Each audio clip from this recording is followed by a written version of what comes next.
હાથ અને પગની તળિયાની બળતરા તરત મટી જશે. આજ હું તમને એક એવો ઉપાય બતાડીશ. ઉપાય કરતા વેત તમને એમ લાગશે કે કેટલી શીતળતા, ઠંડક લાગે છે અને બળતરા એકદમ ત્યારે તો તમને એમ લાગશે બળતરા મટી જ ગઈ છે. પણ યદી જૂની પ્રોબ્લેમ છે તો આ ઉપાયને સતત તમે કરી લેજો. અને અંતમાં એક એવી બોનસ ટિપ્સ આપીશ, દરરોજ કરી લેશો, હંમેશ માટે હાથ પગના તળિયાની બળતરા મટી જશે. હું Kalpana Rathod, acupressure acupuncture therapist, diploma in alternative medicine. બળતરા તરત દૂર કરવા માટે તમને કુંવારપાઠા એટલે એલોવેરા લઈ લેવું છે.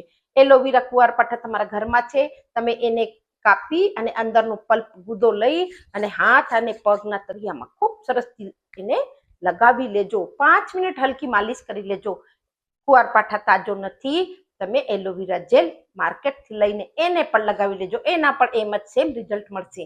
હવે હંમેશ માટે બળતરાને દૂર કરવા માટે સવારે ઉઠી નેરણે કોઠે 1 ચમચી તમે આમળાનો ચૂર્ણ, એટલે આમળાનો તમને ચૂર્ણ પણ લઈ શકો છો, યા આમળાનો જ્યુસ તમને માર્કેટમાં મળી જશે.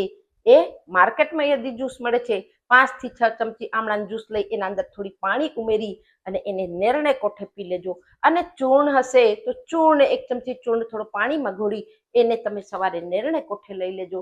યદી તમને સુગર ડાયાબિટીસ નથી તો એની અંદર 1 ચમચી તમે મિશ્રી મળાવી શકો છો. અને જે લોકોને સુગર છે એને મિશ્રી બિલકુલ નથી મળાવી. વધુથી વધુ લોકોને શેર કરો, કારણ કે ઉનાળામાં હાથ પગના તળિયાની બળતરાની પ્રોબ્લેમ બહુ વધુ લોકોમાં જોવામાં આવે છે. આ વિડીયો લોકોને હેલ્પફુલ થશે. સસ્ત્ર મસ્ત્ર ખુશ રહો. નમસ્કાર.